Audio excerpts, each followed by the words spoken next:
예배 에티켓. 기도로 예배를 준비해요. 단정한 옷으로 갈아입고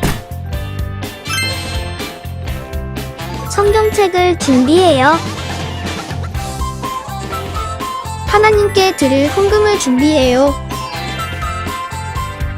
바른 자세로 앉아요. 예배에 방해가 될 물건들을 치워놓아요. 예배 중엔 옆 사람과 대화하지 않아요. 소리 높여 찬양하고 예배를 정성 다해 드려요. 오늘도 예배 드릴 준비됐나요?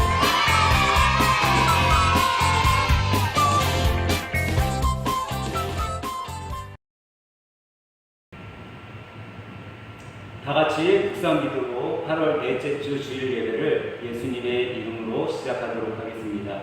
다 같이 묵상기도 드립니다.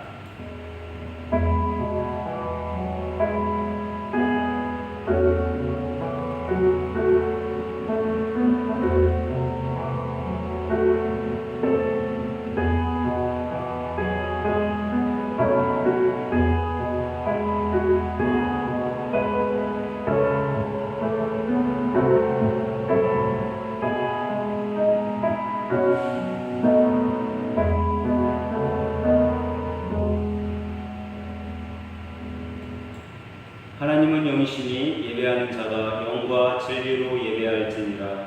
오늘도 주님 한 분만을 소리 높여 찬양하기 위해 주님의 정과 각 가정과 예배의 자리에 모여 주님께 영광 돌리는 믿음의 가족들의 예배를 주님 받아 주시옵소서. 이 시간 예배 드리는 곳곳마다 주님 찾아가 주셔서 예배 가운데 주님의 음성을 듣고 주님을 만나는 시간이 되도록 성령님 인도하여 주시옵소서. 이 모든 말씀 예수님의 이름으로 기도합니다. 아멘. 우리 다 8월의 찬양 삶으로 찬양하도록 하겠습니다.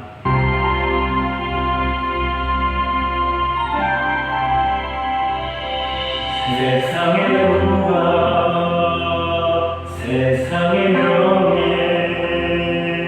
세상 자랑 모두 내려놓고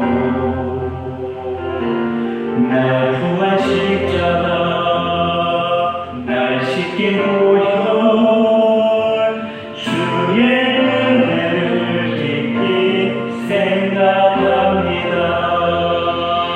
나의 작은 것, 내 모든 것 다 건져받은 선물, 내 삶을 은혜로 가득 채워주셨네. 나의 작은 것, 내 모든 것 다 건져받은 선물, 내 삶을 주신 분께 다시 올려드리니 나는 삶으로 주님을 노래합니다. 나를 통하여 주님만 높임 받으소서. 나는 삶으로 주님을 예배합니다. 나의 삶을 빛으로 사용하소서.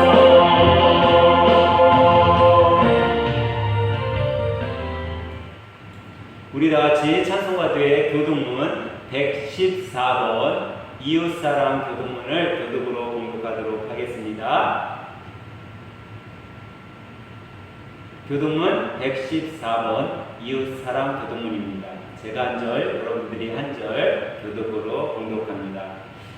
주는 주의 힘으로 산을 세우시며 권능으로 띠를 띠시며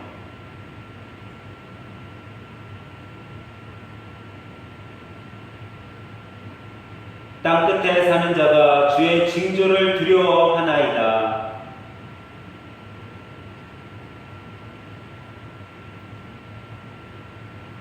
땅을 돌보사 물을 대어 심히 윤택하게 하시며 하나님의 강에 물이 가득하게 하시고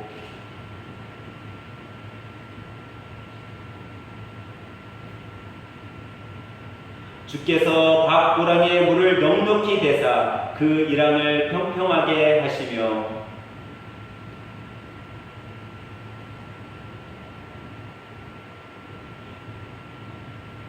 주의 은택으로 한 해를 관씌우시니 주의 길에는 기름방울이 떨어지며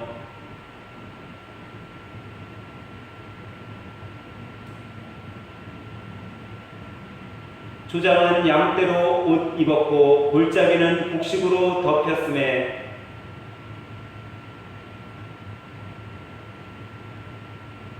아멘. 우리 다같이 사도신경으로 우리의 신앙을 고백드리도록 하겠습니다.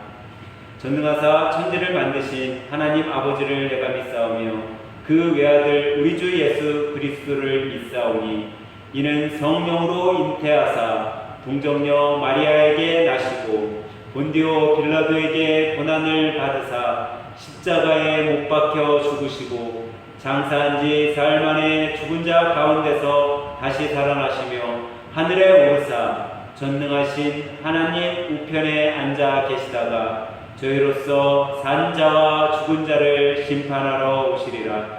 성령을 믿사오며 거룩한 교회와 성도가 서로 교제하는 것과 죄를 사하여 주시는 것과 몸이 다시 사는 것과 영원히 사는 것을 믿사옵나이다. 아멘.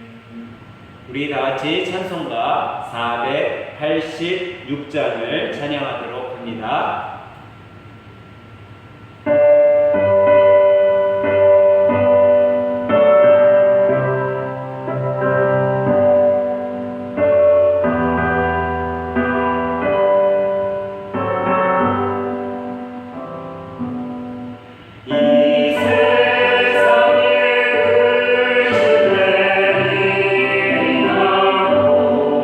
참 평안을 몰라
오늘도 주님을 사랑하는 마음을 가지고 온 가족과 믿음의 성도들이 모여 주님을 찬양할 수 있도록 시간과 환경을 열어주신 하나님, 그 은혜와 사랑에 무한한 감사를 드립니다. 어려운 중에도 서로를 격려하며 살아갈 수 있게 하시고 항상 주님의 마음을 본받은 자들로 그 마음을 받은 것들을 나눠주며 살아가게 하심을 감사합니다. 오늘 주님의 날을 맞이해서 먼저 주님께 각자의 예배 자리에서 예배드리게 하시고 믿음의 성도들 모두가 오직 주님의 일에 최선을 다함으로 살아가게 하시니 감사합니다. 우리 믿음의 가족들이 어떠한 경우에도 믿음 지켜나갈 수 있도록 인도해 주시옵소서. 이 시간 오직 한 분이신 하나님만을 소리 높여 찬양하는 예배가 되도록 성령님 인도하여 주시옵소서. 우리를 너무나 사랑하시는 주님, 주님이 사랑하신 그 사랑을 받은 자들로 이 세상에 나가 살 때에 주님의 자녀로 주님의 사람들에게 본을 보이며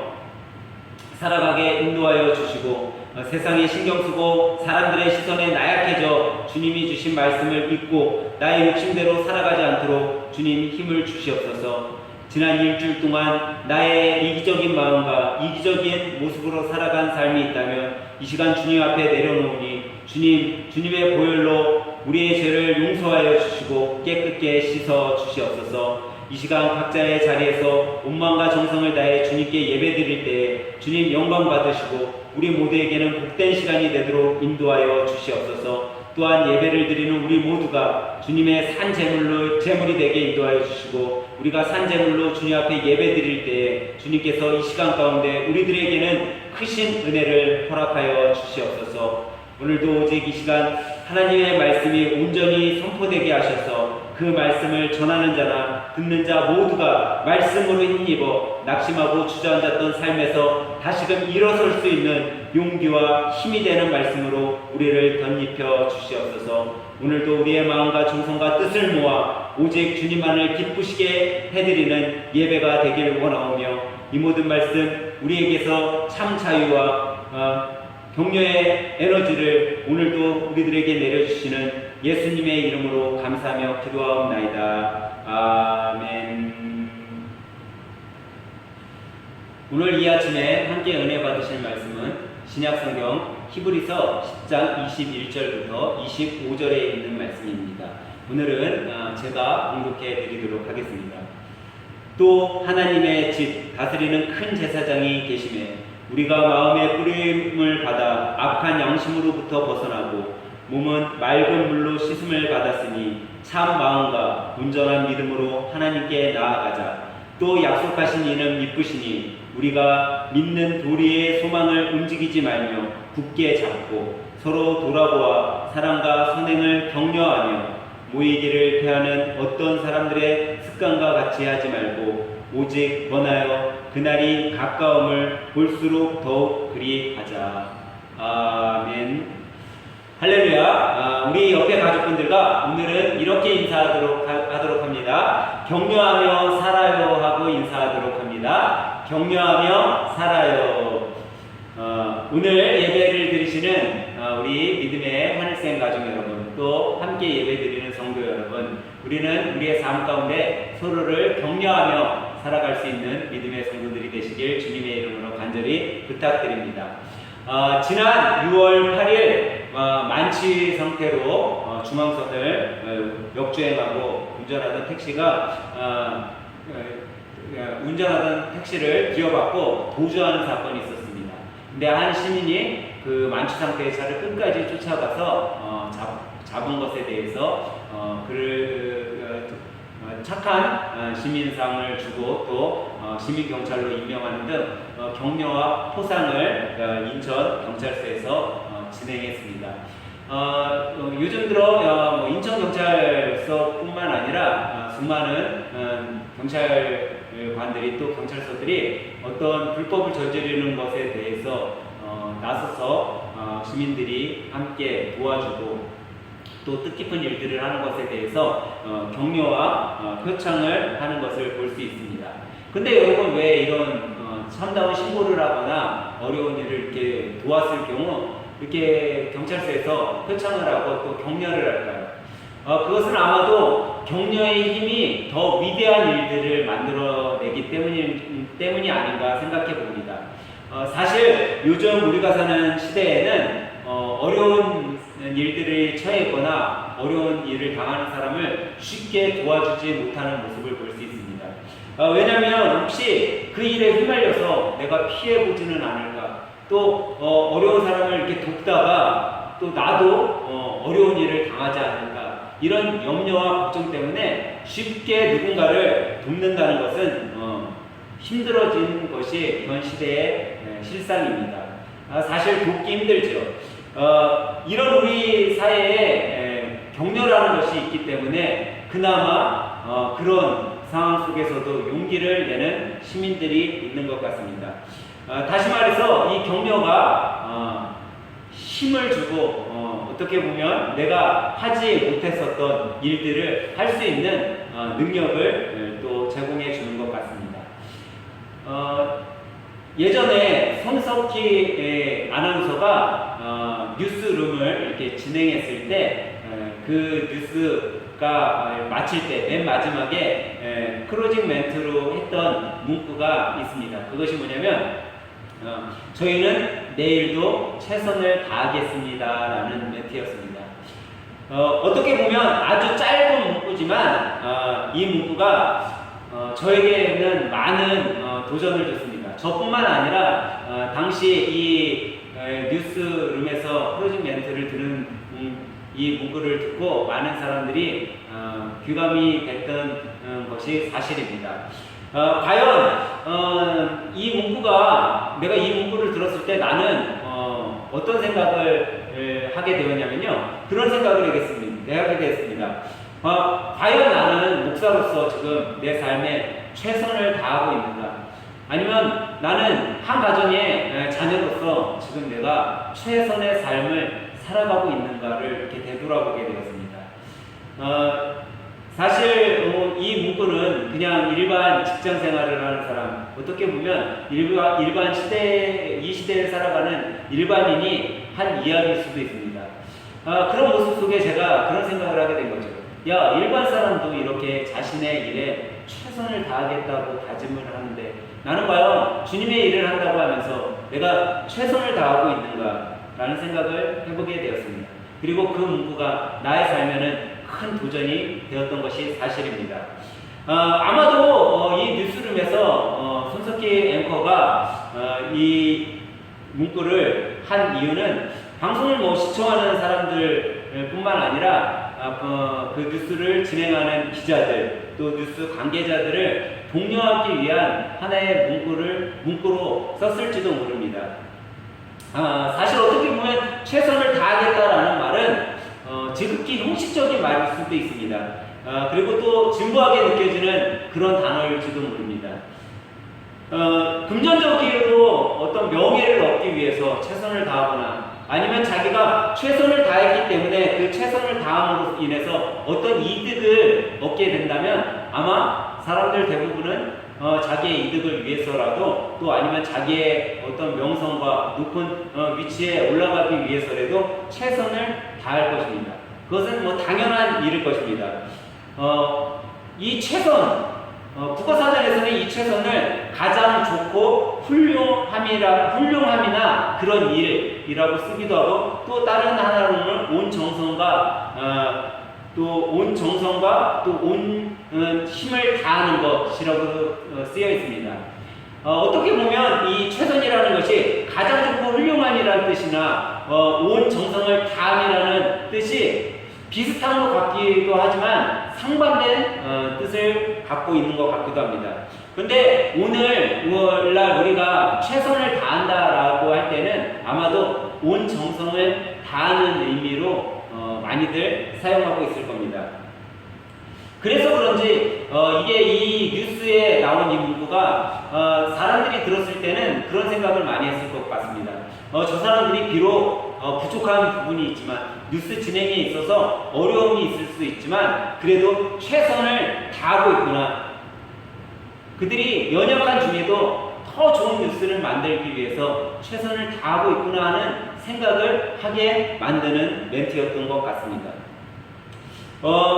그리고 또 이 문구를 듣고 저처럼 도전을 받거나 또 이 문구로 인해 많은 생각을 하게 되었던 사람들에게는 아마도 저희는 내일도 최선을 다하겠습니다라는 문구가 아마도 이 시대를 살아가는 데 있어서 조금이나마 그런 정을 느꼈으면 하는 그런 문구가 아니었나라는 생각을 해봅니다.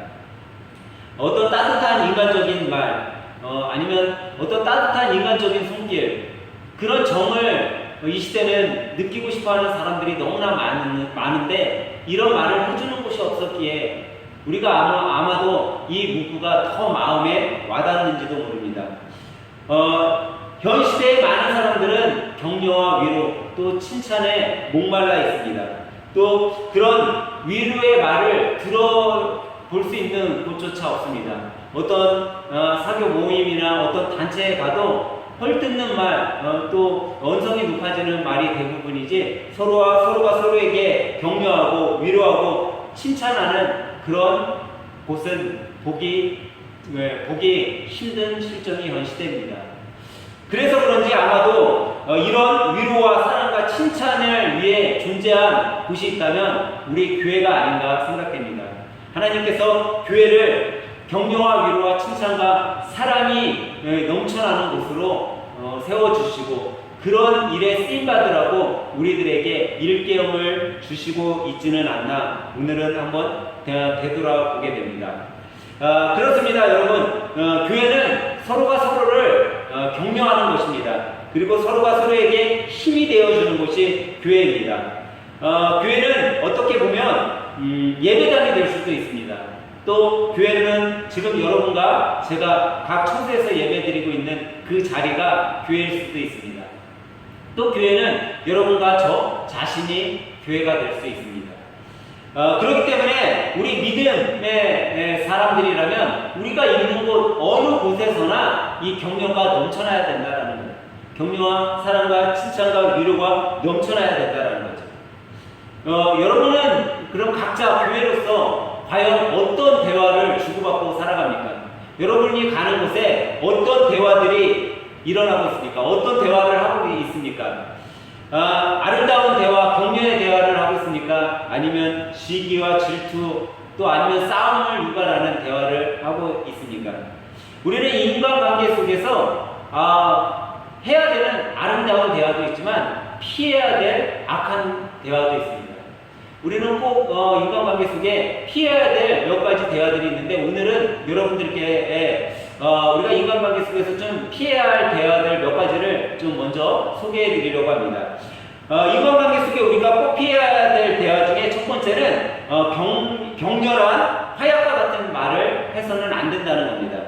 다음과 같은 말은 여러분들 하지 말아야 돼요. 어떤 말이냐면 당신은 늘 그래. 너는 항상 그랬어. 똑바로 좀 들어라. 이제 당신은 좀 변해야 돼. 왜 그렇게 변하지 않니? 이런 말들은 우리가 좀 피해야 된다는 거예요. 사실 이런 단어를 쓰는 거, 이런 문구를 쓰는 것이 나쁘다는 것을 아마 이런 문구를 자주 사용하는 분들도 알고 있을 겁니다. 그런데 이런 문구를 많이 쓰잖아요. 이런 대화를 많이 하잖아요. 그 사람 곁에 가기 싫어집니다. 또 그런 말을 많이 하는 사람과는 대화하기가 싫어집니다. 그래서 조금 이야기하다가 말문을 닫아버리는 겁니다. 또 두 번째로 우리는 어떤 말을 피해야 되냐면요. 침묵의 말을 피해야 됩니다. 침묵은 어떨 때는 의심을 사기도 합니다. 혼돈을 일으키기도 하고 냉정함을 유발하기도 합니다. 자신의 침묵은 자신을 더욱더 깊은 침묵 속에 빠지기도 하고 이 침묵으로 인해 또 남을 침묵 속에 빠뜨리기도 한다는 것입니다. 그렇기 때문에 우리는 말을 안 하는 것만 좋은 것이 아님을 깨달아야 됩니다. 우리는 이 침묵의 말을 좀 피해야 된다는 거죠. 또 우리는 어떤 말을 피해야 되냐면 실망시키는 말을 피해야 됩니다. 어린애도 너보다 잘할 거야. 야, 그 유치원생도 너보다 잘할 거야. 이런 말은 상대를 실망시키는 말입니다. 상대가 잘못을 인식하고 있는지 잘 모르기 때문에 그것을 좀 인식시키기 위해서 우리가 때문에 이런 단어를 사용하기도 하는데 그것으로 인해 오히려 상대가 잘못하고 있음을 인식시키는 것보다는 상대가 다시는 일어설 수 없는 실망의 늪으로 인도하는 그런 말이 되기도 한다는 겁니다. 또 우리는 어떤 말을 피해야 되냐면요, 빗대어하는 말을 피해야 됩니다. 자기가 지금 하고 있으면서 남이 얘기한 것처럼 남들이 다 이렇게 얘기하고 있다라고 빗대어서 하는 이야기를 우리는 피해야 됩니다. 만약에 자기가 잘못 알고 있었는데 남들이 그렇게 얘기한 거다라고 그런 식으로 계속 이야기를 하는 사람은 나중이 되면 그 사람을 신뢰하지 않게 된다는 겁니다. 그 사람이 이미 종종 틀린 얘기를 했을 뿐인데 그 사람의 말 전체, 그 사람이 지금 하고 있는 모든 일상을 사람들이 의심하고 그것을 거짓으로 받아들일 수 있다는 겁니다. 또 우리는 어떤 말을 피해야 되냐면요, 방어적인 말을 피해야 됩니다. 이 방어적인 말은 자신에게 좀 듣기 싫은 말들을 했을 때 선뜻 언성을 높이면서 방어적으로 자기를 취하는 겁니다. 우리가 종종 그런 말을 하잖아요. 웃자고 한 말인데 뭐 하자고 덤빈다고요? 죽자고 덤빈다고. 그러니까 웃자고 그냥 한 얘기인데 죽자고 덤비니 어떻게 합니까? 우리는 그런 말들을 피해야 된다는 거예요. 또 우리는 어떤 말을 피해야 됩니까? 감정이 섞인 말을 피해야 됩니다.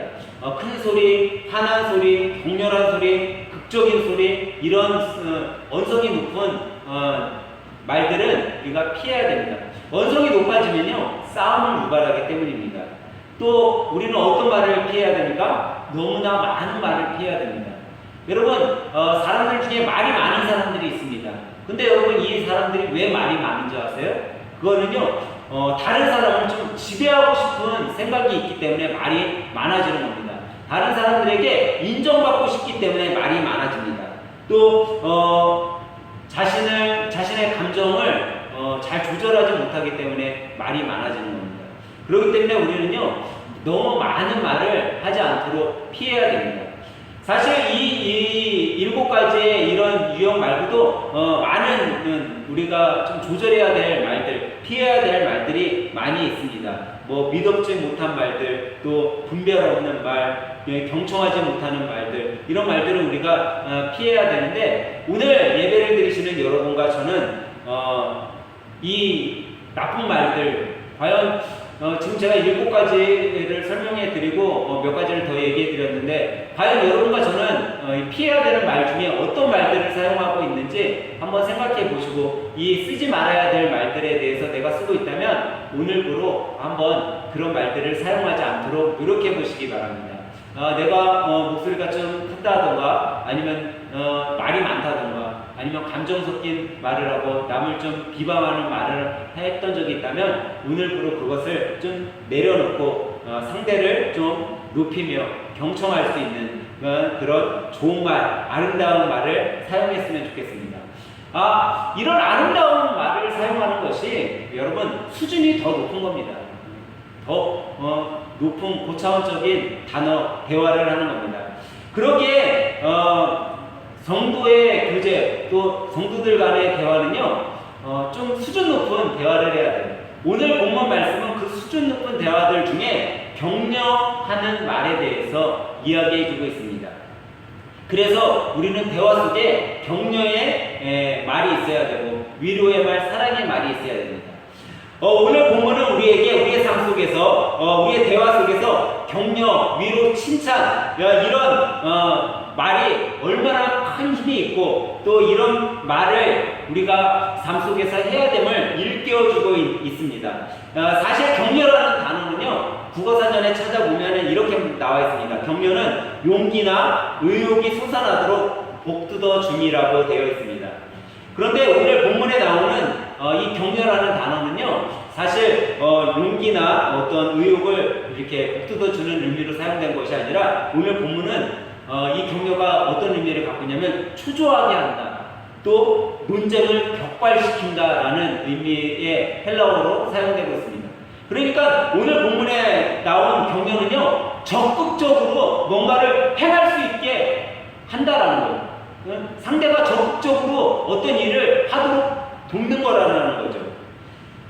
다시 말해서 격려하는 사람, 우리가 오늘 본문 속에 이 격려를 가진 자로서 우리가 살아간다면 우리는요, 누군가를 급박하게 도와줘야 된다는 거예요. 적극적으로 할 수 있게 해줘야 된다는 거죠. 그러면 과연 우리는 이 격려하는 사람, 내가 격려하는 사람이 돼야 되는데 어떻게 하는 것이 내가 바른 격려하는 사람으로서의 삶을 살아가는가를 한번 생각해 봐야 된다는 거죠. 근데 성경은요, 격려하는 자에 대해서 아주 자세하게 또 그런 표본을 보여주고 있습니다. 그게 누구냐면 보혜사 성령님이십니다. 여러분, 보혜사 뜻이 뭐죠? 위로하는 자라는 뜻입니다. 그러니까 성령님은 위로하는 자로, 우리를 격려하는 자로 예수 그리스도께서 우리들의 가운데 보내주신 분입니다. 그러니까 여러분과 제가 격려하는 사람으로 살아가려면 성령님께서 우리 가운데 행하시는 것대로 우리도 살아가면 우리는 격려자로서 바른 모범 가운데 살아갈 수 있다는 거죠. 그러면 여러분, 격려하는 사람이 되기 위해서 우리는 그러면 어떤 조건을 가지고 있어야 될까요? 격려하는 사람이 아무나 될 수 있다는 게 아니에요. 격려하는 사람은 조건이 있다는 거죠. 제가 누구의 모본을 따라가야지 우리가 격려하는 사람이 될 수 있다고 그랬죠? 예, 성령님의 모본을 따라가야 되죠. 그러면 성령님은 과연 어떤 분으로 우리 가운데 계시냐라는 거예요. 성령님은요, 우리를 위로하시는 분이라고 했지만 우리 가운데 어떻게 하고 계세요? 함께하고 계시다는 거죠. 그러니까 격려하는 사람은 어떤 사람이 돼야 돼요? 함께하는 사람이 돼야 된다는 거예요.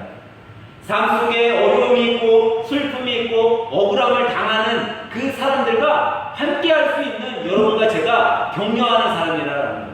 우리가 함께할 때 격려하는 자로서 우리의 이웃을 도울 수 있고 우리의 삶 가운데 어려운 일들을 당한 사람들에게 희망을 줄 수 있는 자들이 된다라는 거죠. 근데 이 함께하면요, 몸만 함께한다고 해갖고 되는 것이 아니라는 거예요. 몸은 떨어져 있어도 함께할 수 있어요. 여러분, 몸은 함께했는데 우리가 잘못 격려하면요, 그를 격려하는 것이 아니라 오히려 더 아프게 하고 더 힘들게 할 수도 있다라는 거예요. 우리는 성경에서 욥의 친구들을 통해 이런 것들을 잘 볼 수 있었어요. 욥의 친구들은요, 욥에게 왔어요. 그리고 그를 격려하는 척했어요. 위로하는 척했어요. 하지만 오히려 욥에게는 더 큰 아픔이 있어요. 이것은 함께하는 것이 아니에요. 몸은 비록 함께 해준 것 같지만 오히려 더 힘들게 하고 더 어렵게 만든 거죠. 여러분, 만약에 우리가 우리 주위에 고통당하는 사람들에게 우리가 함께 해준다고 하면서 오히려 더 그에게 상처가 되는 말들을 한다면 그것은 격려하는 것이 아니라 그의 아픔을 오히려 더 가중시키는 일일 것입니다. 성경에 나오는 욥의 친구들처럼 우리는 그런 격려를 하면 안 돼요. 우리는 정말 사랑으로 그 상대의 아픔을 내 아픔처럼 여기고 함께 슬퍼할 수 있는 그런 격려를 해야 된다는 거죠. 그러면 여러분, 우리는 서로가 서로에게 무엇을 격려할 때 바른 격려가 될 수 있을까요? 과연 여러분과 저는 어떤 격려를 해야지 정말 함께하는 자로서, 함께하는 존재로서 바른 격려를 하며 살아갈까요? 오늘 보면은 4가지 중요한 격려의 모습을 우리들에게 일깨워주고 있습니다. 첫 번째로, 우리가 믿음의 자녀로 우리는 악한 양심에서 벗어나도록 격려해야 된다는 거예요. 오늘 보면 22절 상반절로 가보겠습니다. 22절 상반절 이렇게 말씀하고 있습니다. 우리가 마음의 뿌림을 받아 악한 양심으로부터 벗어나고 라고 말씀하고 있습니다. 하나님께서는 우리를 창조하실 때 양심이라는 것을 주셨어요. 근데 이 양심에는요, 선한 양심이 있고 악한 양심이 있다라는 거예요. 우리가 만약 악한 양심을 가지고서 말을 한다면요, 악을 유발하게 된다는 거예요. 선으로 그를 위로하는 것이 아니라 오히려 상대를 더 힘들게 만든다라는 거죠. 여러분, 종종 이런 말들을 많이 들어봤을 거예요. 어떤 정말 알고 악한 일을 했을 때, 죄를 졌을 때, 야, 너 양심에 털났냐? 이런 얘기를 하잖아요. 이 양심에 털났다라고 얘기하는 게 뭐예요? 악한 양심을 갖고 있다라는 거예요. 여러분, 우리는 악한 양심을 갖지 않도록 우리 주위에 있는 사람들에게 격려해야 돼요. 악한 양심에서 벗어나도록 격려해야 돼요. 이 악한 양심을 버리게 되면요, 그러면 우리가 악한 양심을 갖고 있던 걸 버리게 되면 어떻게 될까요? 우리의 양심이 선한 양심이 된다는 거예요. 선한 양심이 들어오는 순간 우리는 악한 행동에서 떠나고 선한 행동을 하게 되고 정말 사랑의 행동, 주위의 사람들에게 칭찬받는 삶을 살아가게 된다는 거죠. 사랑하는 하늘샘교회 여러분, 우리는 악한 양심에서 벗어나 선한 양심을 소유하는 믿음의 하늘샘교회 성도들이 되시길 주님의 이름으로 간절히 축원합니다. 우리는 악한 양심에서 벗어나요. 두 번째로 우리는 믿음의 자로서 어떤 격려를 해야 될까요? 두 번째로 우리는 믿음에 대한 격려를 해야 된다는 거죠. 오늘 본문 22절 하반절에 보면 이렇게 말씀하고 있습니다. 참 마음과 온전한 믿음으로 하나님께 나아가자라고 말씀하고 있습니다. 여기 보면 우리가 어떤 일을 하든지 참 마음과 온전한 믿음으로 해야 됨을 가르쳐주고 있습니다.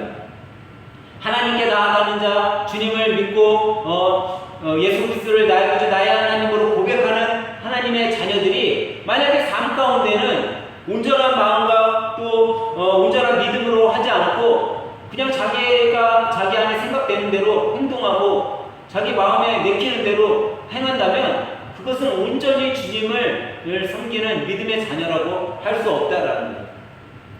왜냐하면 우리는 세상을 살아갈 때 죄를 지을 수밖에 없어요. 분명히 성경은 우리들에게 말씀하고 있어요. 의인은 없나니 하나도 없다라고 얘기하고 있어요. 그럼 이 세상에 사는 사람들은 다 어떤 사람들이에요? 죄인이라는 거죠.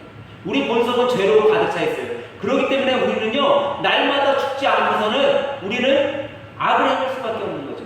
사탄은 우리의 악한 이 본성을 알기 때문에 죄로 물들이게 하려고 우리를 수없이 유혹하고 있어요. 그렇기 때문에 우리는 이 악한 사탄을 이기려면 어떻게 해야 되겠어요? 믿음 안에 걸어야 된다는 거예요. 굳건한 믿음을 소유하고 있어야 된다는 거죠. 유혹에 승리하기 위해서는 우리는 온전한 믿음으로 바로 서야지만 승리할 수 있다는 거죠. 그렇기 때문에 우리는요, 우리 주위에 있는 성도들, 우리 주위에 있는 가족들에게 믿음이 굳건해지도록 믿음에 대한 격려를 해야 된다는 거예요. 그래서 히브리서 기자는 히브리서 11장 6절에 믿음이 없이는 하나님을 기쁘시게 하지 못한다라고 말씀하고 있었던 거죠. 오늘 예배를 드리시는 사랑하는 성도 여러분, 주님을 기쁘시게 하시길 원하십니까? 하나님을 기쁘게 하는 자가 되시길 원하십니까? 그러면 온전한 믿음을 가지시기 바랍니다. 그리고 주위에 있는 사람들의 믿음을 격려해 주시기 바랍니다. 사랑하는 여러분, 우리 주위에 격려가 필요한 사람들이 있다면 믿음 안에서 격려해 주시기 바랍니다. 믿음이 없는 격려는 잠깐의 위로가 될지 모르지만 온전한 격려는 될 수 없습니다. 여러분과 제가 믿음으로 우리 주위 분들을 격려한다면, 믿음이 굳건해지도록 격려한다면 그 믿음으로 인해 우리 이웃과 우리 주위에 있는 사람들이 온전히 하나님의 백성으로 참 아름다운 삶을 살아가고 이 시대의 위기를 넉넉히 이겨나갈 줄 믿습니다. 그런 믿음의 격려자들이 되시길 주님의 이름으로 간절히 축원합니다. 그러면 셋째로 믿음의 자녀로서 여러분과 저는 어떤 격려를 해야 될까요? 우리는요, 소망에 대한 격려를 해야 됩니다. 오늘 본문 23절 말씀입니다. 또 약속하신 이는 믿으시니 우리가 믿는 도리의 소망을 움직이지 말며 굳게 잡고 라고 말씀하고 있어요. 지난번 제가 설교 때 꿈에 대한 설교를 여러분들에게 한 적이 있습니다. 이 꿈은 희망이나 소망이라는 단어로 바꿨을 수 있다라고 얘기하고 있어요. 근데 오늘 본문 말씀에는 소망이라고 얘기하고 있죠. 이 소망을 움직이지 말며 굳게 잡고 라고 말씀하고 있어요. 여러분, 이 소망, 꿈, 희망은요, 움직일 수 있다는 거죠. 여러분, 어려움 중에 낙심하고 정말 위기에 처해 있고 어떤 문제에 봉착한 사람은요, 이 소망이 움직이는데 어떻게 움직이냐면 내 안에 있던 소망이요, 바깥으로 떨어져 나간다는 거예요. 그리고 소망이 없어지게 된다는 거예요. 여러분, 소망을 잃게 되고 소망이 움직여서 소망이 내 안에 있지 않고 바깥으로 빠져나간 사람은요, 어떻게 돼요? 삶에 살아갈 의욕을 상실하게 됩니다. 살고 싶은 힘이 없어지는 거예요. 소망을 잃고 소망을 보지 못하는 사람은요, 그 소망을 보지 못하기 때문에 더 이상 삶의 의미를 찾지 못하는 거예요. 그렇기 때문에 여러분과 저는 믿음의 자녀로서 어떻게 해야 돼요? 소망을 잃고 있는 사람, 소망이 지금 그 안에서 빠져나가는 사람들에게 소망이 잃지 않도록 소망을 다시금 가질 수 있도록 소망에 대한 격려를 해줘야 된다는 거예요. 여러분, 소망을 갖게 하고 소망 가운데 살게 하면요, 어떤 어려움도 이겨낼 수 있어요. 지금 코로나 위기 속에 사람들이 어떻게 무엇을 먹고 사냐, 이렇게 어려운데 어떻게 살아가냐, 말을 많이 합니다. 자영업자들은 하나둘 문을 닫기 시작했습니다. 수많은 자영업자들이 정말 가게에 어떻게 살려보려고 많은 돈을 대출을 받아서 이어갑니다. 그런데 여러분, 이렇게 어떤 물질로 어떤 대출을 받아서 그곳에서 소망을 찾아보려 하지만 그들은요, 거기서 소망을 찾을 수 없어요. 근데 여러분, 이런 위기 속에서도요, 정말 내가 은행에 대출을 받아가지고 어떻게 조금씩 연명해 나가는 그런 삶 가운데서도요, 여러분, 소망이 있잖아요. 오히려 기뻐할 수 있어요. 이겨낼 수 있다는 거죠. 이 고비를 넉넉히 이겨낼 힘이 있다는 거죠. 그렇기 때문에 여러분과 저는요, 다른 것을 격려하는 것이 아니라 정말 힘들어하고 낙심하는 분들에게 정말 소망에 대한 격려를 해주길 주님의 이름으로 간절히 부탁드립니다. 어려움에 빠진 사람들을 다시 일어서게 할 수 있는 그런 격려, 소망에 대한 격려를 우리는 했으면 합니다. 여러분, 오늘 예배가 끝나고 여러분 주위에 정말 소망이 끊어져가는 그런 어려움 중에 있는 분들이 있다면 여러분, 그 소망을 다시금 한번 불지필 수 있는 그런 힘이 되어 주시길 바랍니다. 그런 소망의 격려를 한번 해주시기 바랍니다. 제가 앞서 말씀드린 것처럼 격려자는요, 함께 해줘야 돼요. 여러분, 함께 할 때 그가 다시 일어설 수 있습니다. 그런 소망의 격려를 들었을 때 다시 하고 싶은 의욕과 에너지가 생기는 겁니다. 오늘 말씀 가운데 은혜를 받은 여러분들이 정말 소망에 대한 격려자로서 아름다운 삶을 정말 주님의 향기를 바라며 살아가길 예수님의 이름으로 간절히 부탁드립니다. 그러면 네 번째로, 믿는 자로서 우리는 어떤 격려를 해야 될까요? 우리는요, 사랑과 실천을 통한 격려를 해야 된다는 거예요.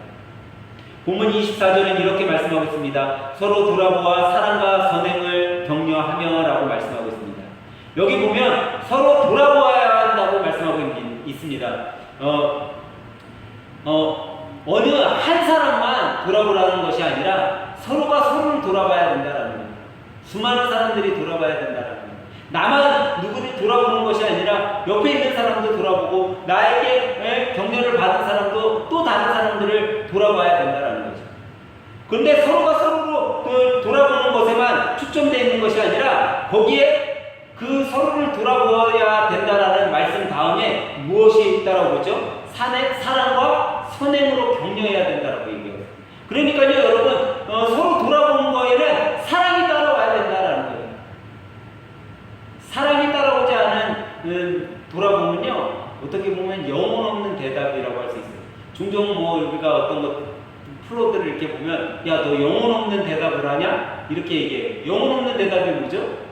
듣는 것 같지만 그냥 아무 의식 없이 대답하는 거 영혼 없는 대답이라고 그러더라고요. 근데 여러분, 우리가 격려를 할 때 돌보아 줄 때 영혼 없이 그냥 의무감에 무의식적으로 돌아본다라는 거예요. 근데 이렇게 해서는 안 된다라는 거죠. 서로 돌아보는 그 돌봄 속에는 사랑이 있어야 된다는 거예요. 근데 이 사랑이 어떻게 돼야 된다고요? 선행되어져야 된다는 거예요. 먼저 사랑이 있고 그 다음에 돌봄이 있어야 된다는 거죠. 사랑이 없기 때문에 우리는 대충대충 얼버무리고 대충대충 내가 돕는 신용만 하면 된다라고 생각하는 경우가 있어요. 여러분, 부모가 만약에 사랑 없이 자녀를 키운다면, 그래, 너 20살까지 대충 내가 키우고 너가 20살 되면 너가 나 돌봐야 돼, 이렇게 할 수 있죠. 근데 여러분, 자녀들을 돌볼 때 어떻게 해요? 우리는 나는 못 먹어도 내 자녀를 먹이려고 해요. 나는 못 입어도 내 자녀를 좀 좋은 거 입히려고 해요. 왜 그럴까요? 사랑의 마음이 있기 때문에. 오늘 본문 말씀을 자세히 들여다보면 이 사랑과 우리는 사랑 앞에 선행이 격려되며 그 사랑과 선행 가운데 우리는 우리 주위에 있는 분들을 돌봐야 됨을 깨달아야 합니다. 여러분, 사랑하면 상대가 원하는 것을 해주고 싶어지는 거예요. 사랑하면 내가 조금 손해봐도 상대에게 더 큰 것을 주고 싶은 게 사랑이에요. 저는 오늘 예배드리시는 여러분들이 내가 조금 손해보는 것 같아도, 내가 조금 미치는 것 같아도 내가 그 사랑을 내 주위에 있는 사람들에게 좀 실천해 주었으면 좋겠어요. 그것이 오늘 하나님께서 여러분과 저에게 깨달으라고 말씀해 주시는 거예요. 다시 말하면 여러분, 이 사랑은요 그냥 되어지는 것이 아니에요. 이 사랑은 여러분과 제가 삶 속에서 실천할 때 이루어지는 거죠. 이 사랑을 여러분과 제가 실천하면요, 이 사랑은 더욱더 더 큰 아름다움으로 우리들에게 돌아올 거예요. 분명 하나님께서는요 더 위대한 사랑을 여러분과 저에게 주실 거예요. 이 코로나19 시대에, 또 우리의 위기 가운데 있는 이 시대에 정말 우리에게 필요한 것은 격려의 말 한마디라고 생각합니다. 누군가에게 여러분이 격려하면 그 격려의 말을 듣고 다시금 살아나갈 수 있는 힘을 느낄 수 있는, 근데 이 격려의 말 속에, 이 격려의 행동 속에, 우리의 격려의 마음 속에 사랑이 듬뿍 담겨져서 우리 주위와 우리 가족들에게 전해졌으면 좋겠어요. 세상에 많은 사람들은 어떤 위기가 왔을 때 해결책을 강구해야 합니다. 어떻게 해결해 보려고 해요. 물질을 통해서 도움을 받고자 하고, 어떤 능력 있는 사람을 통해서 여러분 힘을 얻고자 합니다. 그런데 여러분, 우리 믿음의 성도들은요 세상의 것을 가지고는 어떤 위로도 줄 수 없어요. 여러분과 제가 삼성 그룹 회장처럼 재벌이 아니잖아요. 그런 물질도 갖고 있지 않잖아요. 우리는 세상의 것으로 누구를 해결해 줄 수 없어요. 그리고 그런 세상의 것으로 해결해 주는 것은요 잠시 잠깐의 위로일 뿐이에요. 하지만 하나님께서는요 여러분과 저에게 진정한 삶의 위로를 줄 수 있는 사랑을 주셨습니다.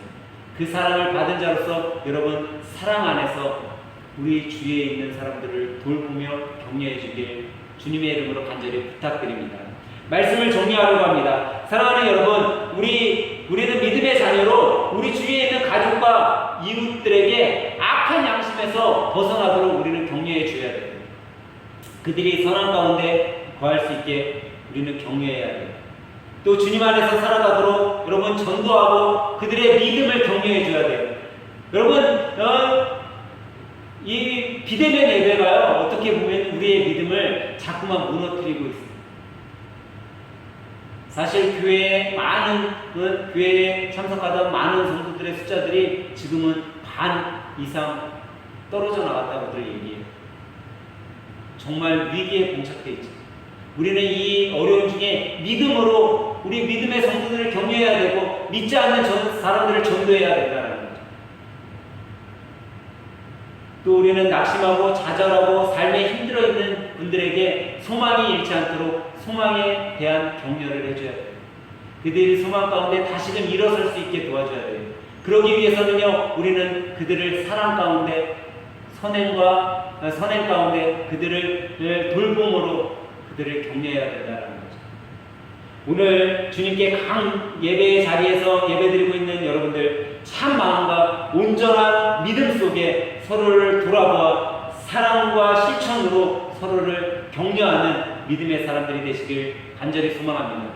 그 격려 가운데 낙심하고 어려운 중에 소망을 잃던 사람들이 다시금 회복할 수 있는 그런 위대한 일에 쓰임받는 믿음의 성도들이 되시길 바랍니다.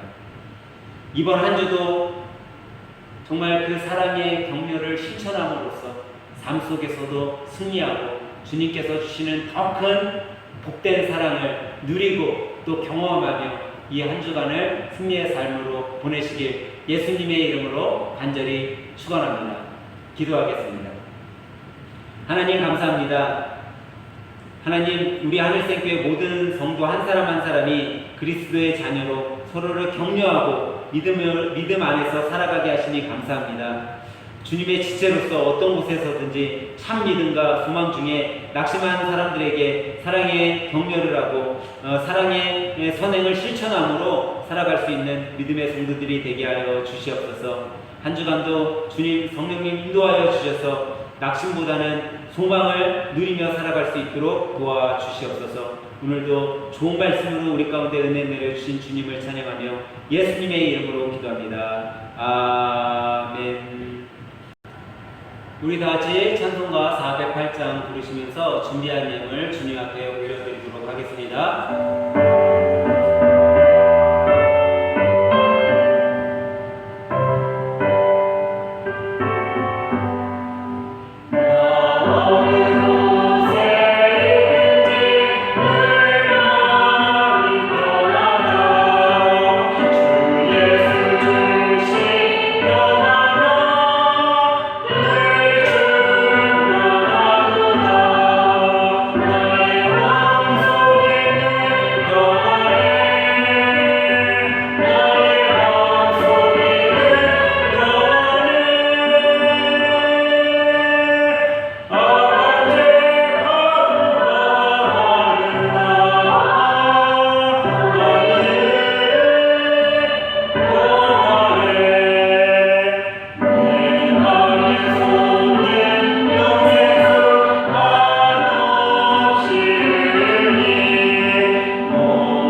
함께 기도합니다. 지난 한 주간도 주님의 사랑과 은혜로 시대의 어려움 이 속에서도 건강 가운데 살아가도록 돌봐주신 주님을 찬양합니다.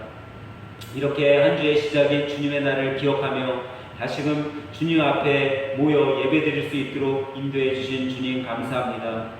이 시간 주님 앞에 예배드릴 수 있도록 은혜와 사랑을 베풀어 주시고 한 주간의 삶을 지켜주신 그 사랑에 감사하여 감사의 물로 또 세상의 이 어려운 시기 속에서도 살아갈 수 있도록 우리들을 인도해 주셨기에 주님의 것을 구별하여 11주로 또 세상을 살아가는 일들에 있어서 너무나 소망하고 소원하는 것들이 많아 마음의 소원을 담아 소원 예물로 또 하나님께서 좋은 교제를 허락하여 주셨기에 목장 헌금으로 주님께 드립니다. 주님 받아 주시옵소서. 주님 받으시고 하늘문을 여시고 축복하셔서 정말 이 주님 앞에 드린 예물들이 정말 하나님의 나라가 확장되는 일에 쓰임받을 수 있는 예물이 되도록 인도하여 주시옵소서. 특별히 이 시간 귀한 예물을 드린 손길뿐만 아니라 몸과 마음으로 주님 앞에 예배드린 믿음의 자녀들을 축복하여 주셔서 이 어려운 시대 속에 삶 속에 궁핍하지 않도록 주님께서 물질의 복과 영의 복과 건강의 복을 허락하여 주시옵소서. 이 예물이 쓰이는 곳곳마다 주님의 귀한 사랑이 드러나게 하여 주시고 주님의 향기가 발해서 정말 한 영혼이라도 주님 앞에 돌아오는 곳에 쓰여지는 예물 되도록 축복하여 주시옵소서. 오늘도 하늘문을 여시고 주님의 것으로 가장 아름답게 우리 가운데 복의 복을 내려주시고 정말 삶 가운데 꾸며줄지언정 꾸임받지 않는 크나큰 은혜와 축복을 내려주신 주님을 찬양하며 이 모든 말씀 살아계신 예수님의 이름으로 간절히 축복하고 기도하옵나이다. 아멘. 교회 소식 알려드리도록 하겠습니다. 함께 예배드린 여러분들 주님의 이름으로 환영하고 축복합니다. 교회 부흥을 위해 많은 기도와 전도를 부탁드립니다. 8월까지는 비대면으로 예배를 진행하겠습니다. 그리고 9월부터는 작년 예배와 주일학교 예배 참석 인원을 좀 나눠서 예배 드리도록 하겠습니다. 코로나19 속에 어려움에 처해 있는 교회들과 성도들을 위해 기도해 주시기 바랍니다. 날씨가 아침 저녁으로 일교차가 커졌습니다. 건강에 유의하시고 특별히 코로나19에 감염되지 않도록 마스크 착용과 손 소독을 철저히 하시기 바랍니다. 하반기 성경 일독을 위한 모임이 진행 중에 있습니다. 조금씩 힘을 내시는 분들이 더해지고 있습니다. 다들 함께 동참해 주셨으면 합니다. 꼭 하루에 한 절씩이라도 여러분들 읽으시면 카톡에 함께 올려주시기 바랍니다. 교회 가족들의 건강을 위해 기도해 주시기 바랍니다. 교회 가족들의 사업장을 위해서도 많은 기도와 협력과 도움을 부탁드립니다. 주일헌금은 온라인 계좌에 이름과 헌금 제목을 꼭 기입하셔서 헌금해 주시기 바랍니다. 오늘 설교는 유튜브를 통해서 다시 들을 수 있습니다. 예배 하늘생교회를 클릭하시면 들을 수 있습니다. 우리 다같이 마친 찬양 나 주님이 더욱 필요해 찬양 후 축도로 모든 예배를 마치도록 하겠습니다.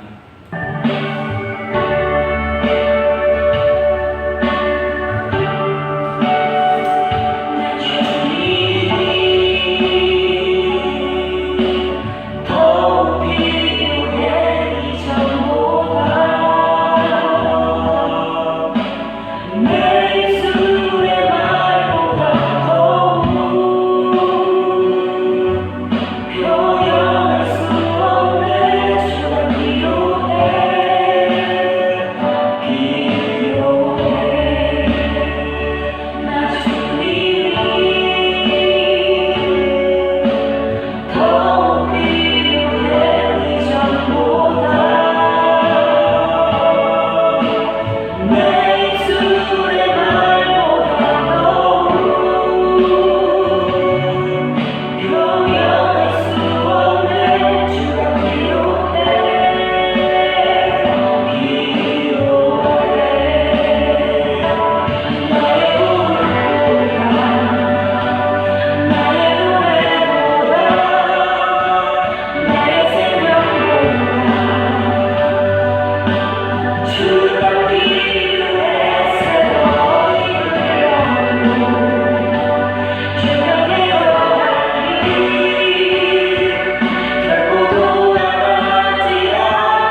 이제는 우리 삶 속에서 온전한 격려를 하며 살아가기를 원하시는 우리 구주 예수 그리스도의 은혜와 격려 가운데 참 소망을 찾아서 새 힘을 얻길 원하시는 아버지 하나님의 극진하신 사랑하심과 우리 곁에서 보혜사 성령으로 격려해 주시며 우리와 동행하시는 성령님의 감화 감동 우리 가운데 함께 하시니 오늘 주님의 말씀을 듣고 맡은 바 자리에서 주님의 지체로서 주님께 영광을 돌리며 격려의 삶을 살아가길 원하며 주님 앞에 머리 숙인 믿음의 성도들 머리 위에와 주님께서 맡겨주신 자녀와 가정과 일터와 사업장 위에 예수님의 보혈로 세워주신 하늘샘 교회 위에 이제로부터 영원토록 함께 계실지어다. 아멘.